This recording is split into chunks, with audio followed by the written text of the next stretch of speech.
Hello friends, नमस्कार, सत श्री अकाल, वनकम, अस्सलाम वालेकुम, नमो बुद्धाय, praise the lord. Welcome to our channel के सोल कॉन्शियसनेस। कल 1 जनवरी 2024 से नए साल की शुरुआत हो चुकी है। आज सभी को नव वर्ष की हार्दिक शुभकामनाएं। आशा करता हूं कि हर किसी का 1 जनवरी का जो स्टार्टिंग है अच्छा हुआ होगा, और अगर अच्छा नहीं भी हुआ तो उसमें कोई चिंता करने की बात नहीं है, क्योंकि किसी भी अच्छे काम को करने के लिए कोई एक ऑस्पिशियस डे की ज़रूरत नहीं होती है। आप अच्छे कार्य को कभी भी स्टार्ट कर सकते हो, क्योंकि हर दिन ईश्वर का बनाया हुआ है, हर एक साल ईश्वर का बनाया हुआ है, हर एक महीना, हर एक दिन ईश्वर ने बनाया है। तो आप ईश्वर पर विश्वास करके अपने किसी भी काम की शुरुआत कभी भी कर सकते हो। 365 पेज की डायरी का कल पहला पेज ही फिलअप हुआ है, बाकी अभी 364 पेजेस बाकी हैं। तो अपॉर्चुनिटीज़ बाकी हैं आपके पास अभी भी कुछ नया करने के लिए, नए रिजोल्यूशन के लिए। हमको बीते हुए साल से अनुभव लेके आगे बढ़ना है। हो सकता है हमने कुछ ख़राब चीज़ें की हों और कुछ अच्छी चीज़ें भी की होंगी, तो ख़राब चीज़ों को वहीं छोड़कर अच्छी चीज़ों के साथ आगे शुरुआत करते हैं नए साल की। और आपने पार्टी भी किया होगा 31 दिसंबर 2023 को। जैसे कि लोग सोचते हैं कि ये जो डेट है 31 दिसंबर वापस ज़िंदगी में नहीं आएगी। ठीक है, अच्छा है कि आपने पार्टी किया, खुशी मनाया, लेकिन जो मनुष्य जीवन है ये भी हमको 83 बर्थ के बाद मिला है, यानी कि ये हमारा मनुष्य आत्मा का 84th बर्थ है। इसके बाद शायद 5000 ईयर के बाद हमको ये जीवन मिले, और मिले कि नहीं मिले उसकी भी गारंटी नहीं है, क्योंकि हमारे कर्मों के आधार पे हमारा ये आत्मा शरीर बदलती है। तो फ़र्क ये हो जाता है कि जो भी हमारा अगला जन्म रहेगा, अगर मनुष्य जीवन ना रहे तो 2 चीज़ें ऐसी होती हैं जो हम सिर्फ मनुष्य जीवन में ही कर सकते हैं। 4 चीज़ें तो जानवर भी करते हैं और मनुष्य भी करते हैं, जैसे खाना, पीना, सोना और शारीरिक सुख। ये आप पशु जीवन में, पक्षी जीवन में भी जाके कर सकते हो। लेकिन अध्ययन करना, स्टडी करना और ईश्वर को ध्यान करना, ये आप सिर्फ मनुष्य जीवन में कर सकते हो। अब स्टडी से मतलब है चाहे वो व्यवहारिक स्टडी हो या फिर आध्यात्मिक स्टडी हो। व्यवहारिक स्टडी तो हम करते आ रहे हैं नर्सरी से, स्कूल में किया, फिर कॉलेज में किया, फिर हायर एजुकेशन लिया तब किया, काफ़ी हो गया। लेकिन स्पिरिचुअल नॉलेज, आध्यात्मिक ज्ञान की आज हमारे जीवन में कमी है, जिसको हमको पूरा करना है, ताकि हम खुद को और इस ज़िंदगी को और ईश्वर को सही रूप में समझ पाएँ। आज दुनिया में आप देख रहे हो सिचुएशंस कैसी है, अशांति फैली हुई है, वातावरण का जो एनर्जी है बहुत डाउन है, वातावरण बहुत पॉल्यूट है, हर किसी का मन अशांत है। तो मनुष्य को इस ज़िंदगी का उद्देश्य समझना बहुत ज़रूरी है, और उद्देश्य यही है कि आप आध्यात्मिक ज्ञान को अर्जित करें और ईश्वर को सही मायने में समझ के उससे अपना नाता जोड़ें। और इससे आपको ही फ़ायदा होगा। जब हम ईश्वर से खुद को जोड़ लेते हैं तो हमारे विचार अच्छे हो जाते हैं, और अगर हमारे विचार अच्छे हो गए तो हमारा हर एक कर्म अच्छा होता है। अगर हमारे कर्म अच्छे हैं तो हमारा भाग्य अच्छा बनता है। भाग्य फिक्स नहीं होते हैं कि जो हाथों की लकीरों में लिखा हुआ है वो होगा ही होगा। हम अपने भाग्य को बदल सकते हैं। जब एक बच्चा पैदा होता है तो बचपन में ही उसकी जन्म कुंडली बन जाती है और उसको बन जाते हैं, और उस वक्त तो उसने कोई इस मनुष्य जीवन में कर्म ही नहीं किया होता। तो जो वो कुंडली उसकी बनती है वो उसके पिछले जन्म के आधार पे, जो उसने कर्म किया होगा उसके आधार पे बनती है। क्योंकि जो ये सफ़र है ज़िंदगी का, ये एक शरीर का सफ़र नहीं होता, ये हमारी आत्मा का सफ़र है। आत्मा हर जन्म में कॉस्ट्यूम, शरीर चेंज करती रहती है। जैसे हमने अभी ये मनुष्य का कॉस्ट्यूम पहना हुआ है, इससे पहले किसी और कॉस्ट्यूम में थे, आगे कोई और कॉस्ट्यूम में जाएंगे। तो सब कुछ डिपेंड करता है हमारे कर्मा के ऊपर। तो अगर हम मेडिटेशन करते हैं, ईश्वर से अपना नाता जोड़ते हैं, तो हम एक हाई वाइब्रेशन, हाई एनर्जी को महसूस करते हैं, अपनी आत्मा को एनर्जाइज करते हैं, अपनी आत्मा को 5 विकार काम, क्रोध, लोभ, मोह, अहंकार से स्वतंत्र करते हैं। यही आत्मा की मुक्ति है। तो जब मनुष्य अपने मनुष्य जीवन के उद्देश्य को समझ जाता है तो ज़िंदगी को जीने का एक अलग ही आनंद होता है। आज मनुष्य जीवन में आध्यात्मिक ज्ञान की बहुत ज़रूरत है ताकि हम खुद को समझ पाएँ, इस ज़िंदगी को समझ पाएँ और ईश्वर को समझ के उससे अपना नाता बना पाएँ।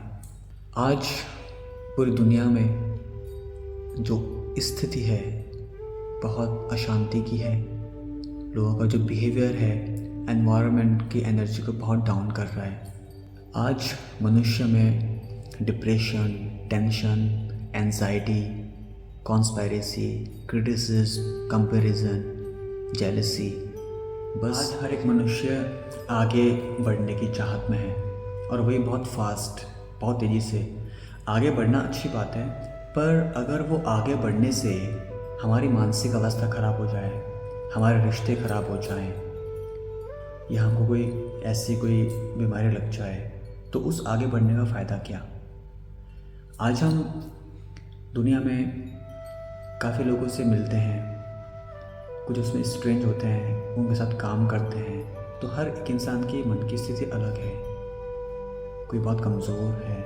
एक बात पे ध्यान देना है कि कभी भी किसी की लो वाइब्रेशन को अपनी मेंटल हेल्थ डिस्टर्ब नहीं करने देना। हमको इस तरह शक्ति रूप बनना है ताकि उन कमज़ोर लोगों को, उन लो वाइब्रेशन वाले लोगों को हम एनर्जाइज कर सकें।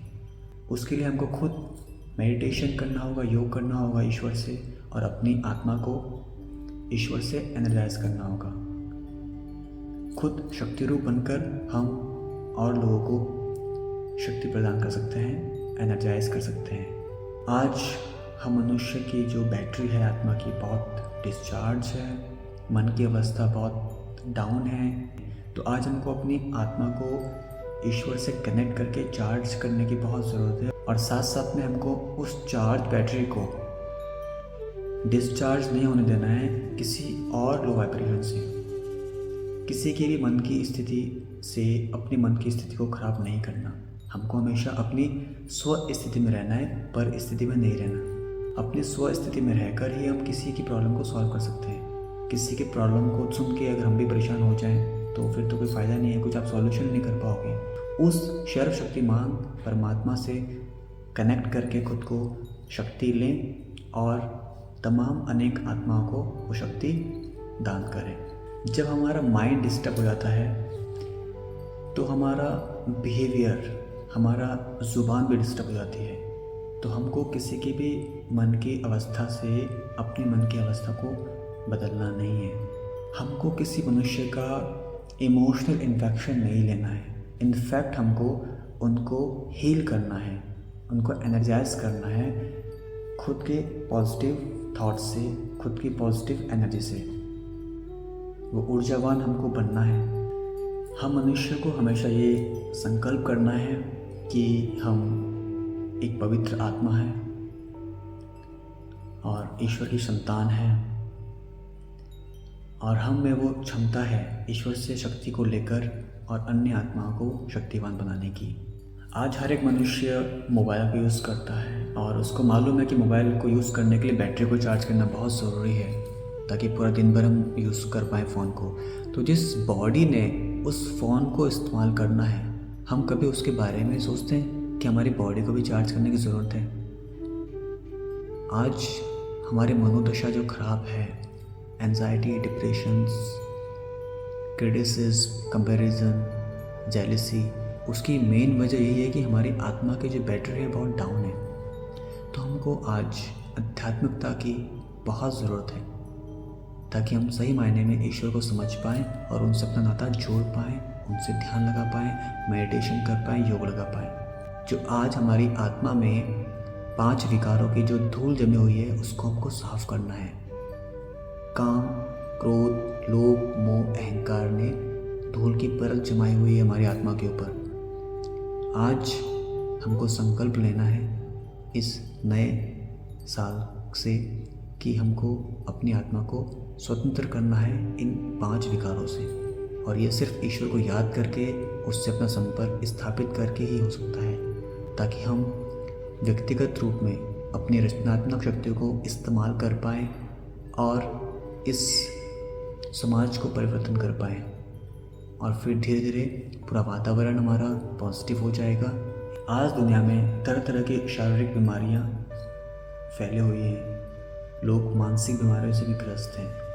तो कहीं ना कहीं आज हमारा जो जीवन शैली है, हमारा उठना बैठना चलना फिरना खाना पीना सोना जगना, हर एक चीज़ डिस्टर्ब है। मनुष्य का जो शरीर है, इसके अंदर ही कुछ ऐसे केमिकल, ऐसे हार्मोन्स हैं जो अच्छे भी हैं और ख़राब भी हैं। जब हमारे मन की दशा अच्छी रहती है, जब हम अच्छी संगति में रहते हैं, ईश्वर से जुड़े रहते हैं, तो हमारी इस बॉडी से अच्छे केमिकल, अच्छे हार्मोन्स रिलीज होते हैं जो हमारी बॉडी को हील करते हैं। लेकिन जब हम मेंटली डिस्टर्ब रहते हैं, गलत संगति में रहते हैं, गलत काम करते हैं, टेंशन में रहते हैं, तो हमारे इस बॉडी से वही खराब केमिकल, खराब हार्मोन निकलते हैं जो आज बीमारियों का कारण बना हुआ है। पहले ज़माने में लोग इतने मेंटली डिस्टर्ब नहीं थे तो बीमारियां भी कम थी, लेकिन आज मानसिक विकार बहुत ज़्यादा हो गए हैं, इसलिए तरह तरह की बीमारियां सामने आ रही हैं। चोट लग जाती है, बुखार आ जाता है, तो हम तुरंत से कुछ ना कुछ उसका क्योर कर लेते हैं। लेकिन मानसिक जब हम बीमारी की तरफ चले जाते हैं तो उसका कोई इलाज नहीं करते हम। और मानसिक बीमारी एकदम से नहीं होती है। अगर हम जब लो फील करते हैं, अगर हम उसी वक्त मेडिटेशन करें, ईश्वर का ध्यान करें, तो हम अपनी मानसिक अवस्था को अच्छा बना सकते हैं और उस मानसिक बीमारी से बच सकते हैं। लेकिन आज हम अपनी मेंटल हेल्थ के लिए कुछ नहीं करते हैं। हर मनुष्य के पास 24 घंटे होते हैं। कुछ लोग उस 24 घंटे को अच्छी तरह यूटिलाइज करते हैं और कुछ उसको ख़राब चीज़ों में वेस्ट कर देते हैं। अगर आज हम मनुष्य को 24 घंटे का अच्छा इस्तेमाल करना है तो हमको अपने दिन की शुरुआत ही जल्दी करनी होगी और अच्छे से करनी होगी। तो हमको रात को जल्दी सोकर सुबह जल्दी उठना चाहिए। हाँ, अगर किसी का नाइट शिफ्ट है, कोई कारणवश इंसान अगर लेट से जग रहा है तो वो एक अलग बात है, पर आप हो सके जितना जल्दी उठें अच्छा है। और अपने दिन को शुरू करें ईश्वर को ध्यान करके। सुबह उठें, 1 गिलास 2 गिलास लुकवार्म वाटर, गर्म पानी पिएं और फिर फ्रेश होके मेडिटेशन करें। कम से कम 10 से 15 मिनट हमको डेली मॉर्निंग में मेडिटेशन करना है। अपनी आत्मा को चार्ज करना है, अपने मन की स्थिति को मजबूत करना है, ताकि हमारे मन में अच्छे विचार आएँ और हमारी बुद्धि उन अच्छे विचारों को कैच करे और हमारे अच्छे संस्कार बने, ताकि हम अच्छा कर्म करें और हमारा भाग्य अच्छा हो और हम सामने वाली आत्माओं को, दूसरे मनुष्य को भी एक हाई एनर्जी दे सकें, एक शक्ति रूप बनकर। आज हम सुबह सुबह उठ के मोबाइल देखते हैं या न्यूज़ देख लेते हैं, तो वहीं पर हमारे मन की स्थिति खराब है। हेल्थी डाइट को लेना भी बहुत ज़रूरी है। बाहर के खाने को थोड़ा अवॉइड करें। वीकली, मंथली कभी टेस्ट के लिए बाहर का खाना खा लिया अलग बात है, पर रेगुलरली अपने घर का खाना खाएँ, हेल्थी फूड खाएँ, टॉक्सिक कंटेंट से बचें। आज हम यूट्यूब में, सोशल मीडिया में बहुत टॉक्सिक चीज़ें कंज्यूम कर लेते हैं, कुछ देखकर, कुछ सुनकर, तो इन चीज़ों का हमारे मन में बहुत असर पड़ता है। तो हमको अच्छा देखना, अच्छा बोलना और अच्छा सुनना चाहिए, ताकि हमारी मन की स्थिति अच्छी रहे। तो जिस तरह के कंटेंट हम देखते हैं, उस तरह की फ्रिक्वेंसी हमारे मन की बनती है। पैसा सिर्फ एक ज़रूरत को पूरा करने का साधन है। सिर्फ पैसा में खुशी नहीं, पैसे में ज़िंदगी नहीं। आज हर एक मनुष्य परेशान है, चाहे वो धनी हो या गरीब हो। दुनिया में तरह तरह के कष्ट हैं। जो गरीब इंसान है वो धन की कमी से परेशान है। जो धनी लोग हैं वो बेशक धन उनके पास बहुत है, बहुत प्रॉपर्टी है, पर वो भी खुश नहीं हैं। उनके पास अच्छे रिश्ते नहीं हैं, हस्बैंड वाइफ में अच्छे संबंध नहीं है, एक्स्ट्रा मैरिटल अफेयर्स हैं, या फिर उनके बच्चे नशे में हैं, गलत संगति में हैं, उसकी वजह से माता पिता परेशान हैं, या फिर किसी बीमारी से ग्रस्त हैं वो लोग। तो कुछ कष्ट हैं जिससे हर एक मनुष्य आज परेशान है। पर हम मनुष्य सोचते हैं कि बस इतना धन इकट्ठा कर लें कि इन सब कष्टों को दूर कर सकें, पर धन से, पैसे से आप इनका सॉल्यूशन नहीं कर सकते। सिर्फ ज़रूरतें पूरी कर सकते हो पैसे से बस। आज कुछ भी खाने से पहले, पीने से पहले, कहीं जाने से पहले हमको ईश्वर को याद करना है और सिर्फ 5 से 10 सेकंड लगते हैं प्रार्थना करने के लिए। ईश्वर को थैंक्स बोलना है। कहीं जा रहे हैं तो ईश्वर से प्रार्थना कीजिए कि ईश्वर हमारा मार्गदर्शन कीजिएगा, रास्ते में संकट से हमें बचाइएगा, अपना आशीष हमें रखिएगा, हमारी बुद्धि को आपसे योग लगा के रखिएगा। बस इतना ही। कुछ खा रहे हैं तो शुक्रिया करते हैं ईश्वर आपका कि आपने हमको ये खाने के लिए दिया और इसको खाने के लिए स्वस्थ शरीर भी दिया। इस खाने में मौजूद सभी अशुद्धियों को दूर कीजिएगा और इसमें मौजूद शुद्धियों से हमको बीमारियों से लड़ने की शक्ति दीजिएगा। बस इतना। जो भी कर रहे हैं खुद के फ़ायदे के लिए तो कर रहे हैं। ईश्वर को ध्यान कर रहे हैं तो खुद का ही तो फ़ायदा है इसमें, तो क्यों ना ईश्वर को ध्यान करें। टाइम निकल जाएगा। हमको अपनी प्रायोरिटीज़ को समझना बहुत ज़रूरी है। जिन चीज़ों की हमको प्रायोरिटी समझ में आती है हम उनके लिए टाइम निकालते हैं। किसी से पैसा लेने जाना होगा तो हम फ़ौरन उठ के उसके पास चले जाएं। ईश्वर के लिए क्यों नहीं फिर? जी, ईश्वर से हमको इतने खजाने मिल सकते हैं, उसको याद क्यों ना करें। इसलिए हमको आज अपनी प्रायोरिटीज़ को समझना है और उनको वैल्यू देनी है, तवज्जो देनी है। अगर हम प्रायोरिटी को समझते हैं तो हम टाइम भी निकाल सकते हैं। तो इस तरह के शेड्यूल को बनाकर हम अपनी मेंटल हेल्थ को अच्छा कर सकते हैं, अपनी फिजिकल हेल्थ को अच्छा कर सकते हैं, अपनी इमोशनल हेल्थ को अच्छा कर सकते हैं, अपनी फाइनेंशियल हेल्थ को भी अच्छा कर सकते हैं। एक इतने परफेक्ट शेड्यूल से चार हेल्थ अच्छी हो रही है तो कितनी अच्छी बात है। ऐसे सिर्फ उतना कमाओ जितनी आपकी ज़रूरतें पूरी हो जाए और ज़रूरतों को रखो एक दायरे में। अदरवाइज़ अगर उसको भी, अगर आपने डिज़ायर को भी अगर अनलिमिटेड कर दिया तो ज़िंदगी भर पैसे के पीछे भागते रह जाओगे, कुछ भी नहीं मिलने वाला है। सिर्फ तनाव, मेंटल हेल्थ ख़राब हो जाएगी, फिज़िकल हेल्थ ख़राब हो जाएगी, लेकिन ज़रूरतें कभी पूरी नहीं होगी। क्योंकि ज़रूरतें कभी पूरी होती ही नहीं। अच्छे कर्म करके इस जीवन से मुक्ति पाएँ, मोक्ष को प्राप्त हो और हमारी इस आत्मा को इस ज़िंदगी के सफ़र से राहत मिल जाए, ताकि बार बार इस हमारी आत्मा को शरीर धारण करके किसी और जन्म में न आना पड़े। ये हमारे कर्म पर ही निर्भर करता है। 83 बर्थ के बाद हमको 84 बर्थ मिला है मनुष्य का। हमको समझ है, कॉन्शियसनेस है सही गलत की, ईश्वर की, अध्ययन की, स्पिरिचुअल नॉलेज की। तो हमको इस जन्म में उन चीज़ों को समझना है, अच्छे कर्म करना है और इस शरीर से मुक्ति पाकर अपनी आत्मा को आज़ाद करना है, ताकि हमारी आत्मा दोबारा किसी और जन्म में ना जाए और हम परमधाम ईश्वर के घर वापस चले जाएं, जहाँ से हम वापस आए हैं। वही हमारा असली घर है।